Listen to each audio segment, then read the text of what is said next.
গল্প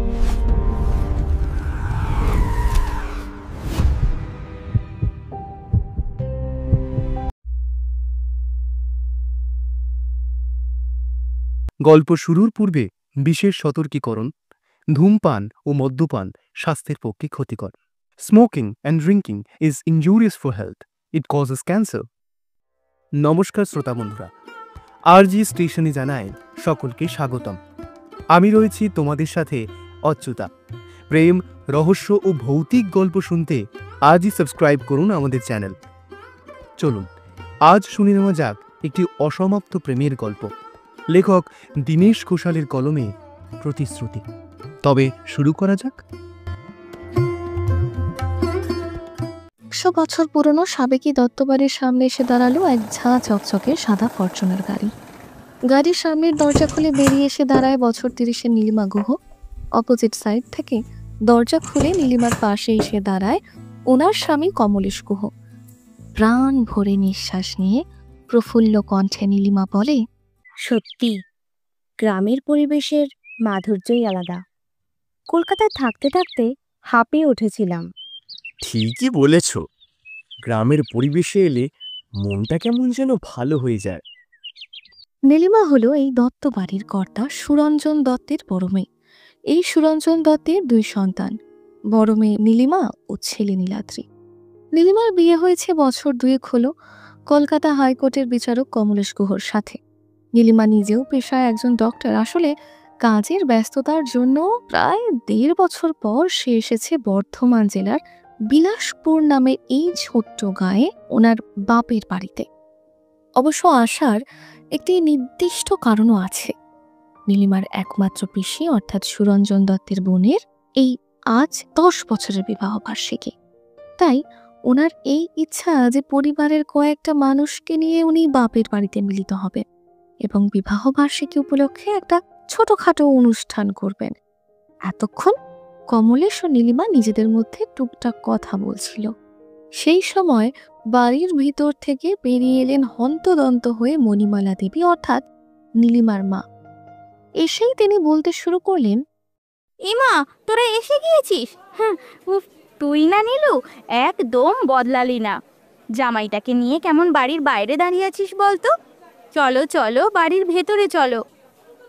মণিমালা দেবীর কাছে আসতেই পা ছুঁয়ে প্রণাম করেন কমলের সাথে নীলিমা।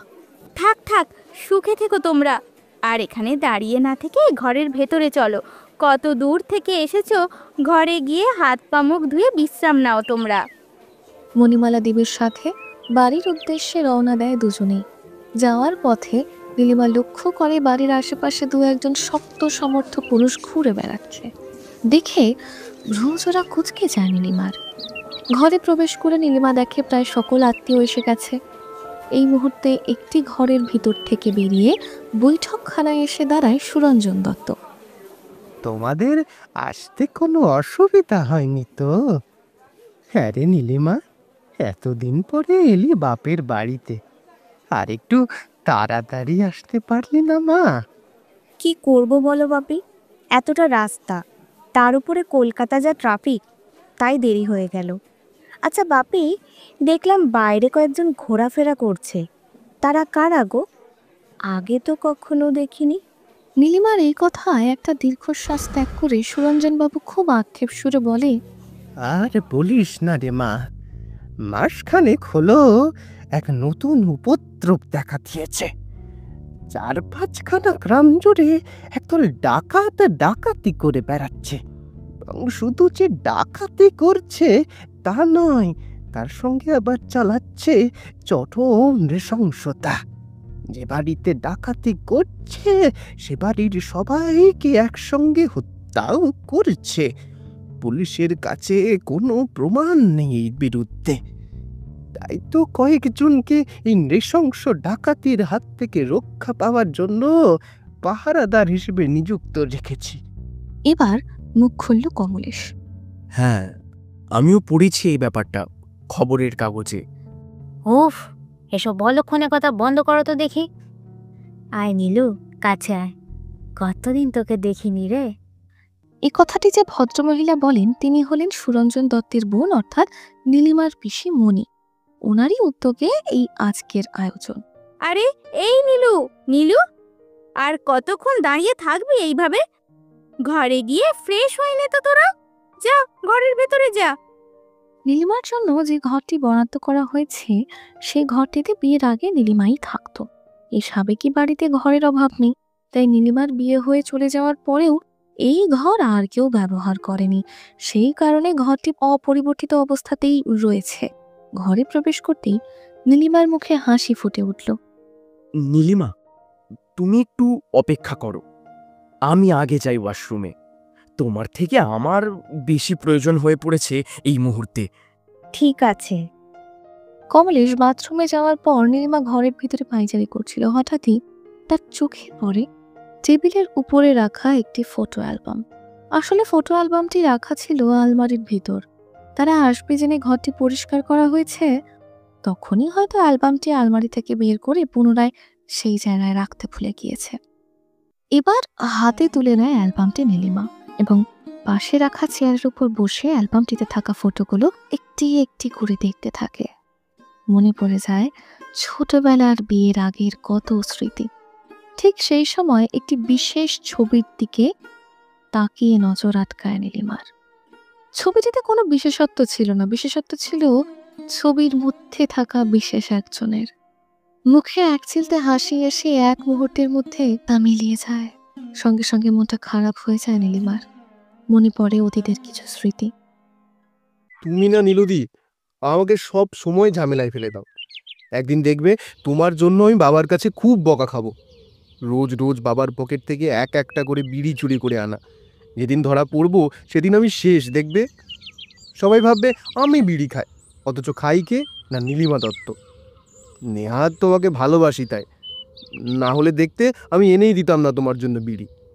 আমি বলে দিচ্ছি তোমাকে, এখন এইসব খাচ্ছ খাও, আমি তোমাকে বিয়ে করার পরে আর কিন্তু খেতে দেব না।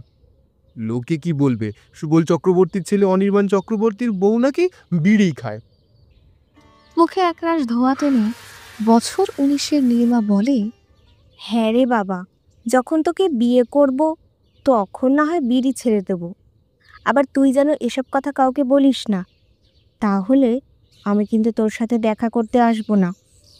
আমি জানি তুমি আমার সঙ্গে দেখা করবে বলে আসো না, এই বাগানেতে বিড়ি খেতে আসো। হ্যাঁ রে অনির্বাণ, তুই তো দেখছি বড্ড পাকা হয়েছিস।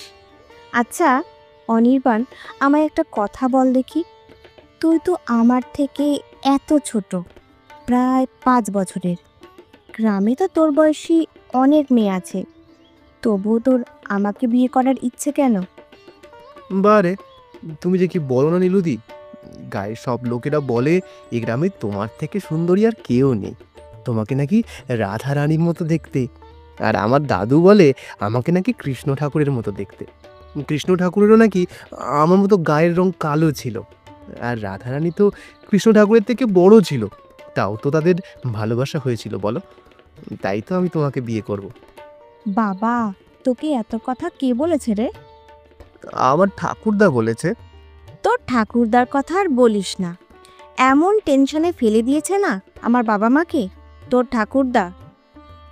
না গো নীলুদি, আমার ঠাকুরদা খুব ভালো কুষ্টি বিচার করে, তাই তো এত দূর দূর থেকে লোক আসে কুষ্টি বিচার করতে। আর তোমার কুষ্টি বিচার করেই তো তোমার ফাড়ার কথা বলেছে। এটা আমিও জানি, ওতে নাকি তুমি মরে যেতে পারো।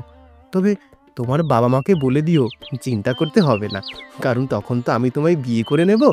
বিয়ের পরে আমি আর কিচ্ছু হতে দেব না তোমার নীলুদি। বিয়ে করবি?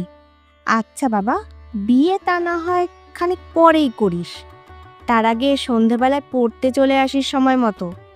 যদি পড়া না করে আসিস তাহলে খুব মারবো তোকে আমি। চমকে ওঠে নীলিমা। এতক্ষণে কমলেশ ওয়াশরুম থেকে বেরিয়ে এসে দেখে অন্যমনস্কভাবে বসে আছে নীলিমা। কমলেশ তার কাঁধে হাত রাখতেই চমক ভাঙে তার। আপন মনে এত কি ভাবছো নীলিমা? না, ও কিছু না, এই একটু পুরনো ছবিগুলো দেখছিলাম, তাই আর কি। এরপর সারাটা দিন সন্ধে হইচই করে আনন্দ অনুষ্ঠানের মধ্যে দিয়ে কেটে যায়, কিন্তু মাঝে একবার অনির্বাণের কথা মনে পড়ে যায় নীলিমার। কারণ যে সময় সে ডক্টরি পড়ার জন্য কলকাতার হোটেলে থাকতো সেই সময় সেই দূর সংবাদ পেয়েছিল সুবল চক্রবর্তীর ছেলে অনির্বাণ সাপের কামড়ে মারা গেছে। খুব মন খারাপ হয়েছিল নীলিমার। পরে সময়ের সাথে সেসব ঘটনা ভুলে যায় নীলিমা। সারাদিনের অনুষ্ঠানের উত্তেজনার মধ্যে দিয়ে সকলেই ক্লান্ত হয়ে পড়েছিল। তাই নীলিমা যখন ঘরে এসে শোয়, রাতের বেলাতে কিছুক্ষণের মধ্যে গভীর ঘুমে আচ্ছন্ন হয়ে পড়ে। কিন্তু এরপরে তার ঘুম ভাঙে এক বিকট শব্দে। সাথে সাথে সে দরজার বাইরে থেকে শুনতে পায় তার বাবার ভয়ার্থ কণ্ঠস্বর। সর্বনাশ হয়ে গেছে নীলু, বাড়িতে ডাকাত পড়েছে।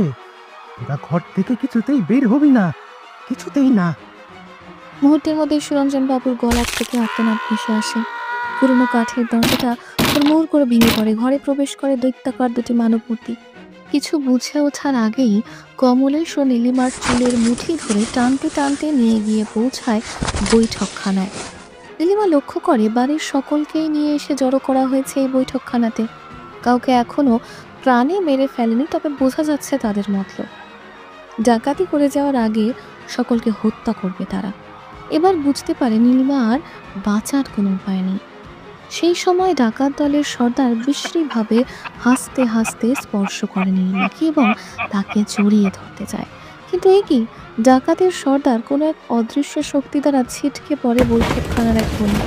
তারপরে শূন্যে ভেসে ওঠে তার দেহটা। খেলনার পুতুলের মতো দুমড়ে মুচড়ে যায় তার শরীরটা। সকলের কানে ভেসে আসে ডাকাত সর্দারের আর্তনাদ ও হাড় ভাঙার বিকট শব্দ।